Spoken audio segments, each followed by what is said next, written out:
പിതാവിൻ്റെയും പുത്രൻ്റെയും പരിശുദ്ധാത്മാവിൻ്റെയും നാമത്തിൽ ആമേൻ. എൻ്റെ പ്രിയപ്പെട്ടവരെ, ഇന്ന് കർത്താവിൻ്റെ വെള്ളിയാഴ്ചയാണ്, ദുഃഖ വെള്ളിയാഴ്ച. അമ്മേ പരിശുദ്ധമ്മേ, അമ്മേ പരിശുദ്ധമ്മേ, ദൈവമാതാവേ, ദൈവമാതാവേ, കൃപാസനത്തിലൂടെ ഞങ്ങൾക്കും ഞങ്ങളുടെ ദേശത്തിനും അമ്മ മധ്യസ്ഥം തേടിത്തന്ന എല്ലാ അനുഗ്രഹങ്ങൾക്കും കൃപകൾക്കും ഞങ്ങളിപ്പോൾ ഹൃദയം നിറഞ്ഞ നന്ദി പറയുന്നു.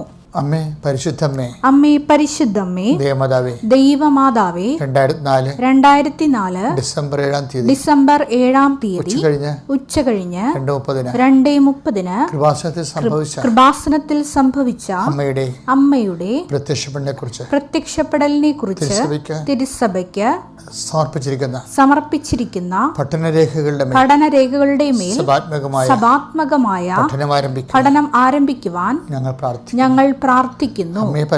അമ്മേ പരിശുദ്ധമ്മേ, ഭൂസ്വർലോകങ്ങളുടെ രാജ്ഞിയായ അങ്ങയ്ക്ക് ഭൗമ സംരക്ഷണത്തിനായി പ്രപഞ്ചപ്രകൃതിയെ തന്നെ തിരുസഭ പ്രതിഷ്ഠിക്കുവാൻ ഈ പ്രത്യക്ഷീകരണം വഴി ഇടയാക്കണമേ.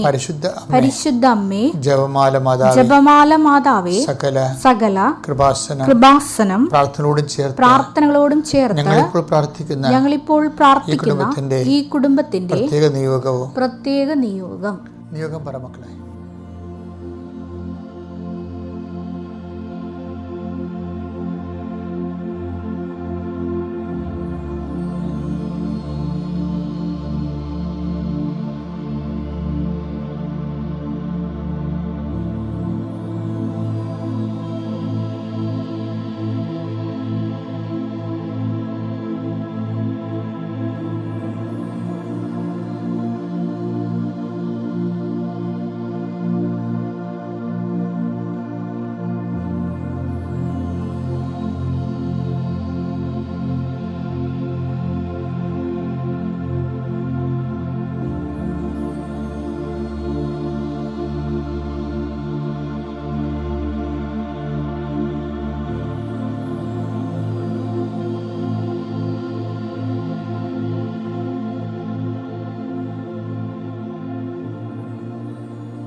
അമ്മയുടെ പ്രത്യക്ഷീകരണത്തിന്റെ ഈ അനുഗ്രഹവേളയിൽ ഞങ്ങൾക്ക് സാധിച്ചു തരുവാൻ കനിയണമേ. ആമേൻ. വിശ്വാസ പ്രമാണം. സർവശക്തനായ പിതാവും ആകാശത്തിന്റെയും ഭൂമിയുടെയും സൃഷ്ടാവുമായ ദൈവത്തിൽ ഞാൻ വിശ്വസിക്കുന്നു. അവിടുത്തെ ഏകപുത്രനും ഞങ്ങളുടെ കർത്താവുമായ ഈശോ മിശിഹായിലും ഞാൻ വിശ്വസിക്കുന്നു.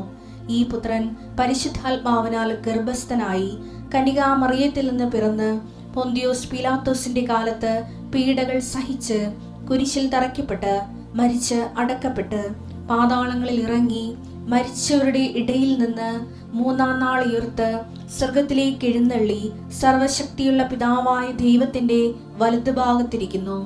അവിടെ നിന്ന് ജീവിക്കുന്നവരെയും മരിച്ചവരെയും വിധിക്കുവാൻ വരുമെന്നും ഞാൻ വിശ്വസിക്കുന്നു. പരിശുദ്ധാത്മാവിലും ഞാൻ വിശ്വസിക്കുന്നു. വിശുദ്ധ കത്തോലിക്കാ സഭയിലും പുണ്യവാന്മാരുടെ ഐക്യത്തിലും പാപങ്ങളുടെ മോചനത്തിലും ശരീരത്തിന്റെ ഉയർപ്പിലും നിത്യമായ ജീവിതത്തിലും ഞാൻ വിശ്വസിക്കുന്നു. ആമേൻ. സുഖസ്ഥനായ ഞങ്ങളുടെ പിതാവേ, അങ്ങയുടെ നാമം പൂജിതമാകണമേ. അങ്ങയുടെ രാജ്യം വരണമേ. അങ്ങയുടെ തിരുമനസ് സ്വർഗത്തിലെ പോലെ ഭൂമിയിലും ആകണമേ. അന്നു വേണ്ടുന്ന ആഹാരം ഇന്ന് ഞങ്ങൾക്ക് തരണമേ. ഞങ്ങളോട് തെറ്റ് ചെയ്യുന്നവരോട് ഞങ്ങൾ ക്ഷമിക്കുന്നത് പോലെ ഞങ്ങളുടെ തെറ്റുകൾ ഞങ്ങളോടും ക്ഷമിക്കണമേ. ഞങ്ങളെ പ്രലോഭനത്തിൽ ഉൾപ്പെടുത്തരുതേ, തിന്മയിൽ ഞങ്ങൾ രക്ഷിക്കണമേ. ആമേൻ. നന്മ നിറഞ്ഞ മറിയമേ, സ്വസ്തി. കർത്താവ് അങ്ങയുടെ കൂടെ സ്ത്രീകളിൽ അങ്ങ് അനുഗ്രഹിക്കപ്പെട്ടവളാകുന്നു. അങ്ങയുടെ ഉദരത്തിൻ ഫലമായി ഈശോ അനുഗ്രഹിക്കപ്പെട്ടവനാകുന്നു. പരിശുദ്ധ മറിയമേ, തമ്പുരാന്റെ അമ്മേ, പാപികളായ ഞങ്ങൾക്ക് വേണ്ടി ഇപ്പോഴും ഞങ്ങളുടെ മരണസമയത്തും തമ്പുരാനോട് അപേക്ഷിക്കണമേ. ആമേൻ. കർത്താവേ, നിന്റെ ഉന്നതമായ നാമത്തിന് സ്വസ്ഥം ചെയ്യുന്നു. കർത്താവേ, നീ ഞങ്ങൾക്ക് വേണ്ടി ക്രൂശിക്കപ്പെടുകയും ഞങ്ങൾക്ക് വേണ്ടി തിരുവിലാൽ മുറിവേൽക്കുകയും ഞങ്ങൾക്ക് വേണ്ടി മുൾക്കിടം ചൂടുകയും ചെയ്ത നിൻ്റെ സ്നേഹത്തിൻ്റെ പാരമ്യമായ ഒരു ദിവസത്തെ അനുസ്മരിക്കാൻ ഇടയാക്കിയത് തന്നെ ഒരു കൃപാവരമായ ഓർമ്മയാണ്. കർത്താവേ, ഞങ്ങൾ വീണ്ടെടുക്കപ്പെടുന്നതിന് വേണ്ടിയാണ്, വിശുദ്ധീകരിക്കപ്പെടുന്നതിന് വേണ്ടിയാണ് അങ്ങനെ അനന്തമായ സഹനങ്ങളെ ഞങ്ങൾ അനുസ്മരിക്കുന്ന ഈ ദിവസം ആ ഒരു ഓർമ്മ മന്ദനെ കർത്താവെ ഞങ്ങളുടെ വിശുദ്ധീകരണത്തിന് കാരണമാകാൻ വേണ്ടി വിധം ആഴത്തിൽ നിന്നോടുള്ള ആത്മബന്ധത്തിൽ ഞങ്ങളെ വളർത്തണമേ എന്ന് പ്രാർത്ഥിക്കുന്നു. കർത്താവെ, എല്ലാ പരാധീനതകളുടെയും സുവിശേഷ വിരുദ്ധമായ നിലപാടുകളുടെയും ജീവിതത്തിൻ്റെ കാരണം അങ്ങയോടുള്ള ആത്മബന്ധമില്ലായ്മയാണെന്ന് ഞങ്ങൾ മനസ്സിലാക്കുന്നു. ലോകസ്നേഹവും ലോകവസ്തുക്കളോടും വ്യക്തികളോടുള്ള അദമ്യമായ സ്നേഹവും പലപ്പോഴും ഞങ്ങളെ നിൻ്റെ മുമ്പിൽ അപ്രസക്തരും പ്രയോജനരഹിതരുമാക്കി മാറ്റിയിട്ടുണ്ട്. ഈശോയെ, ദൈവദർശനത്തിൽ അപ്രസക്തരും പ്രയോജനരഹിതരുമാക്കി മാറ്റുന്ന ഞങ്ങളുടെ ആധ്യാത്മിക അപാചയ അവസ്ഥകളെ അനുതാപത്തോടെ സമീപിക്കുകയാണ് കർത്താവേ. ഞങ്ങൾ ഇന്നത്തെ ദിവസം നിൻ്റെ പീഡാനുഭവങ്ങളെയും കുരിശുമണ്ട ഉയർത്തെഴുന്നേൽപ്പിനെയും ഓർത്തുകൊണ്ട് പാപത്തിനെതിരെയുള്ള പോരാട്ടം മരണത്തോളം എത്തിയില്ലല്ലോ എന്നാണ് ആദിമസഭ പാപത്തെ സമീപിച്ച് ധ്യാനിച്ച് കണ്ടെത്തിയ സത്യങ്ങൾ. പാപം നമ്മൾ പോരാടേണ്ടതാണെന്നും ജീവിതകാലം മുഴുവനും അതിനെതിരെയുള്ള പോരാട്ടത്തിൽ മരണം പോലും സംഭവിച്ചാൽ അത് സ്വാഗതാർഹമാണെന്നുള്ളതാണ് ആദിമസഭയും ആദിമസഭയുടെ ആസ്ഥാനവുമായ കർത്താവിൻ്റെ ജീവിതചര്യകളും അവിടെ തിരുമരണവും നമ്മൾ ബോധ്യപ്പെടുത്തുന്നത്. കർത്താവേ, ഞങ്ങൾ ഇനിയുള്ള കാലങ്ങളിൽ ചെയ്യുന്ന ഓരോ പ്രവൃത്തികളും ഓരോ നിലപാടുകളും ഓരോ സംസാരങ്ങളും അത് എത്രത്തോളം നിൻ്റെ സ്നേഹത്തിൽ ഞങ്ങൾ നിറക്കാൻ ഉതകുന്നുണ്ട്. അങ്ങ് കൽപ്പിച്ചു നൽകുന്ന ദിവസത്തിൽ ഓരോ ദിവസവും പടിപടിയായി നിന്നോടുള്ള സ്നേഹത്തിലും വാത്സല്യത്തിലും നിനക്ക് വേണ്ടിയുള്ള ജീവിതത്തിലും ഞങ്ങളെ സഹായിക്കുന്നുണ്ട്. ആത്മശോധന ചെയ്തുകൊണ്ട് ഞങ്ങളുടെ സുവിശേഷ സ്നേഹത്തിൽ മുന്നേറാമെന്ന് ഇന്നത്തെ ദിവസം അടിസ്ഥാനപ്പെടുത്തിക്കൊണ്ട് അങ്ങയുടെ തിരുസന്നിധിയിൽ ഞങ്ങൾ പ്രതിജ്ഞ ചെയ്യാൻ ആഗ്രഹിക്കുന്നു. കർത്താവേ, നിൻ്റെ വിശുദ്ധമായ രക്തത്താൽ ഞങ്ങളുടെ ശിരസ്സുകളെ അങ്ങ് പൂശണമേ എന്ന് പ്രാർത്ഥിക്കുന്നു. ഞങ്ങളുടെ ചിന്തകളെയും ചിന്താഗതികളെയും മനോഭാവങ്ങളെയും വിശുദ്ധമായ രക്തത്താൽ അങ്ങ് പൂശണമേ, അഭിഷേകം ചെയ്യണമേ എന്ന് പ്രാർത്ഥിക്കുന്നു. എൻ്റെ കർത്താവിൻ്റെ ഉന്നതമായ നാമത്തിൽ ഞാൻ നിങ്ങളെ ആശീർവദിക്കുന്നു. ഇന്ന് രോഗികളായിരിക്കുന്നവരും മരണകരമായ വേദനകളിലൂടെ കടന്നു പോകുന്നവരും മാനസികമായ പീഡകളിലൂടെ കടന്നു പോകുന്നവരും എൻ്റെ എളിയ പ്രാർത്ഥന കർത്താവിൻ്റെ നാമത്തിലുള്ള മാതാവിൻ്റെ പ്രത്യക്ഷഗണത്തിന് അൾത്താറയിൽ നിന്നുള്ള ഈ പ്രാർത്ഥനയുടെ ശക്തിയാൽ നിങ്ങൾ പരിശുദ്ധ അമ്മയെപ്പോലെയും യേശുക്രിസ്തുവിനെപ്പോലെയും ഇന്നത്തെ ദിവസം സൈന്യങ്ങൾക്കെതിരെ ശക്തി പ്രാപിക്കാൻ ആത്മധൈര്യം കൊണ്ട് കർത്താവ് നിങ്ങൾ അഭിഷേകം ചെയ്യട്ടെ. നിത്യം പിതാവും പുത്രനും പരിശുദ്ധാത്മാവായ സർവ്വീശ്വര എന്നേക്കും ആമേൻ. എൻ്റെ പ്രിയപ്പെട്ടവരെ, ഈ കൃപാസനത്തിലെ വിശ്വാസ പ്രയോഗങ്ങളുണ്ട് ഒത്തിരി. ചിലപ്പോൾ ഒരു കുരിശെടുത്തിട്ട് നിനക്ക് തലവേദനയായിട്ടുള്ള എൻ്റെ ഭൂമിയിൽ കൊണ്ടുപോയി സ്ഥാപിക്കാൻ പറയും. അതൊരു വിശ്വാസ പ്രയോഗമാണ്.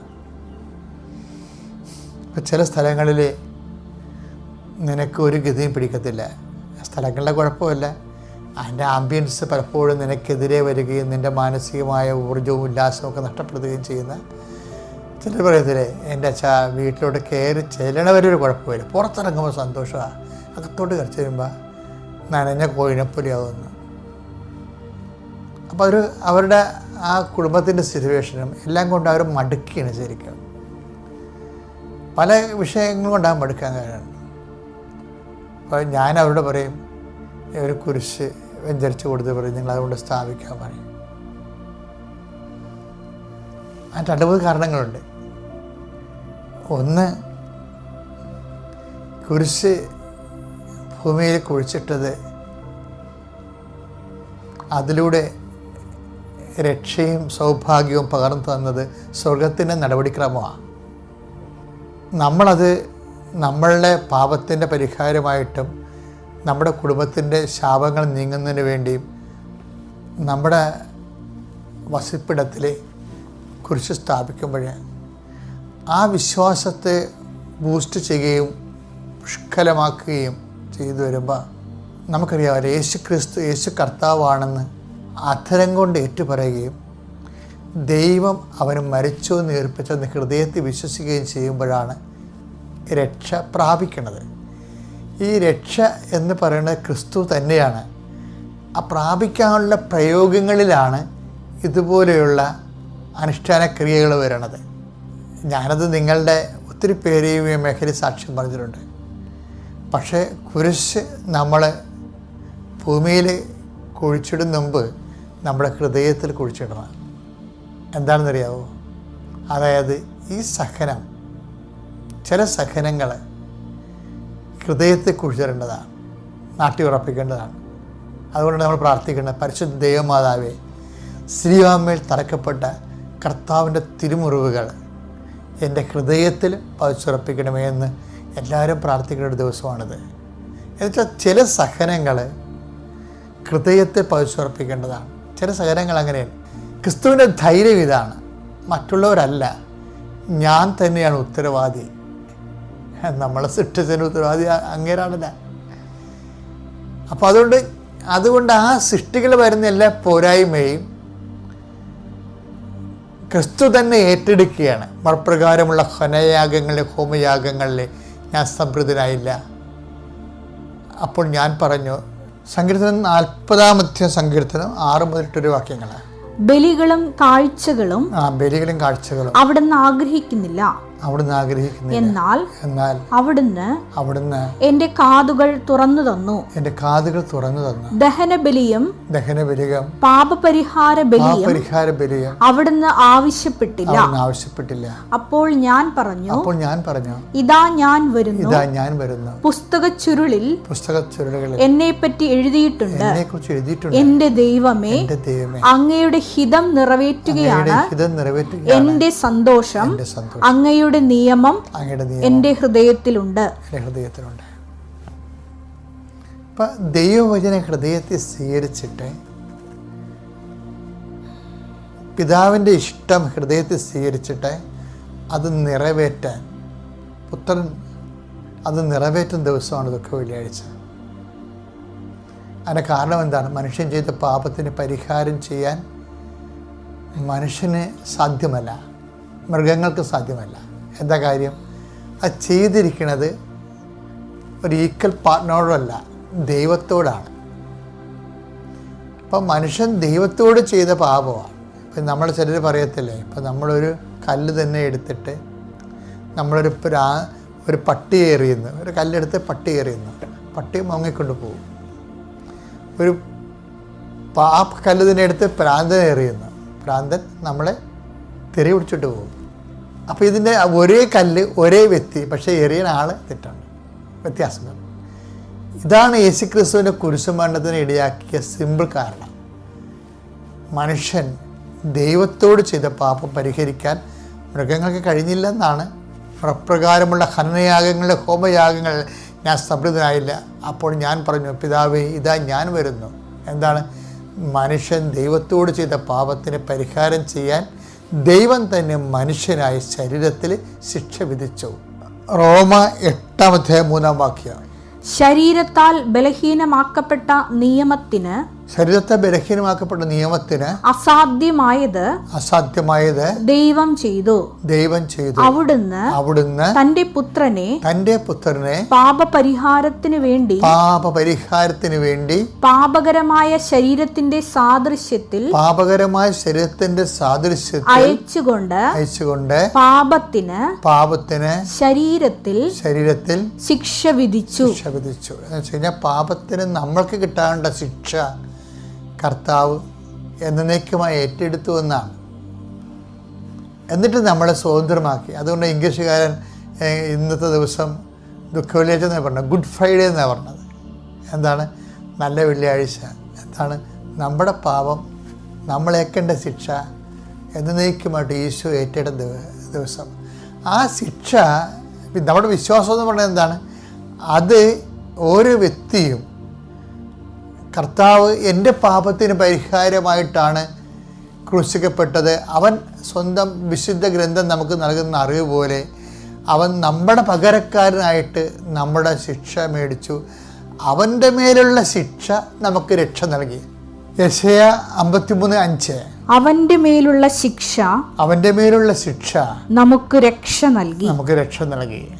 അത്രയുമാണ്. അപ്പോൾ നമ്മുടെ ശിക്ഷയാണ് അവൻ ഏറ്റെടുത്തത്. അപ്പോൾ ഇത് നമ്മൾ വിശ്വസിക്കുമ്പോഴാണ് നമ്മൾ അനുഭവിക്കേണ്ടി വന്ന ശിക്ഷയാണ് അവൻ ഏറ്റെടുത്തത്. അത് യേശു എൻ്റെ പകരക്കാരെ മരിച്ചു എന്ന് വിശ്വസിക്കണതാണ് ശരിക്കും പറഞ്ഞാൽ നമുക്ക് രക്ഷ നൽകണം, നിത്യരക്ഷ നൽകണത്. അപ്പോൾ വിശ്വാസം എന്ന് പറയുന്നത് എന്തിനെങ്കിലും വിശ്വസിക്കുകയല്ല. നീ ക്രിസ്തുവിൽ വിശ്വസിക്കുന്നു എന്ന് ചോദിച്ചു കഴിഞ്ഞാൽ ക്രിസ്തു ദൈവപുത്രനാണെന്ന് വിശ്വസിക്കണം മാത്രമല്ല, ക്രിസ്തു വിശ്വസിക്കണം എന്ന് പറഞ്ഞു കഴിഞ്ഞാൽ അവൻ്റെ മേലുള്ള ശിക്ഷ, ഞാൻ അനുഭവിക്കേണ്ടിയിരുന്ന ശിക്ഷ അവൻ ഏറ്റെടുത്തതിന്മേൽ ഞാൻ വിശ്വസിക്കുന്നു എന്നാണ് പറയണത്. അപ്പോൾ ക്രിസ്തു എനിക്ക് വേണ്ടിയാണ് മരിച്ചതെന്ന്. ഈ ലോകത്ത് 900 കോടി മനുഷ്യരുണ്ടെങ്കിലും അതിൽ ഒന്ന് നഷ്ടപ്പെട്ടു പോയാൽ കർത്താവ് അങ്ങനെയല്ലേ പറയണത്, ആ ഒന്നിന് വേണ്ടി അവൻ ക്രൂശിക്കപ്പെടുമായിരുന്നു എന്നുള്ള സൂചനയാണ് ബൈബിൾ നൽകുന്നത്. ആ 99 ആടുകൾ ഉണ്ടായിരിക്കുക എന്ന് പറയണില്ലേ. മത്തായി 18:12 നിങ്ങൾക്ക് എന്ത് തോന്നുന്നു? ഒരാൾക്ക് 100 ആടുകൾ ഉണ്ടായിരിക്കെ അതിലൊന്ന് വഴിതെറ്റിപ്പോയാൽ 99 മലയിൽ വിട്ടിട്ട് അവൻ വഴിതെറ്റിയതിനെ അന്വേഷിച്ചു പോകയില്ലേ? അതാ സംഭവം. ഈ ലോകത്ത് 900 കോടി മനുഷ്യരുണ്ടെങ്കിലും നീ മാത്രം ദൈവത്തിന് അകന്നു പോയാൽ നിനക്ക് വേണ്ടി മാത്രം ക്രൂശിക്കപ്പെടും. അതാണ് ദൈവത്തിൻ്റെ സ്നേഹം. ദൈവത്തിൻ്റെ സ്നേഹം വളരെ പ്രൈവറ്റും പേഴ്സണലുമാണ് ശരിക്കും. അത് പൊതുവായിട്ടുള്ളതല്ല, അതിനേക്കാൾ ഉപരി അത് വ്യക്തിപരമാണ്. നിന്നെ ദൈവം ക്രൂശിക്കപ്പെട്ടുകൊണ്ട് സ്നേഹിക്കുന്നു നീ എന്ന് തിരിച്ചറിയുന്നു, അന്നാണ് നീ ദുഃഖവെള്ളിയുടെ ആഴം അറിയണത്. പ്രാർത്ഥിക്കാം. കർത്താവേ, അങ്ങയുടെ സ്നേഹത്തിന്റെ പാരമ്യമായ ഈ ദുഃഖ വെള്ളിയാഴ്ച കർത്താവേ എനിക്ക് വേണ്ടി മാത്രമാണെങ്കിൽ പോലും നീ ക്രൂശിക്കപ്പെടുമായിരുന്നുവെന്ന് സുവിശേഷം വെളിപ്പെടുത്തുമ്പോൾ നിന്റെ ആ സ്നേഹത്തില് അനുഭവിക്കാനും ആ സ്നേഹത്തെ അറിയുവാനും അനുഭവിക്കുവാനും ആത്മശക്തി പ്രാപിക്കുവാനും എന്നെ സഹായിക്കണമേ. പിതാവിന്റെയും പുത്രന്റെയും പരിശുദ്ധാത്മാവിന്റെയും നാമത്തിൽ ആമേൻ.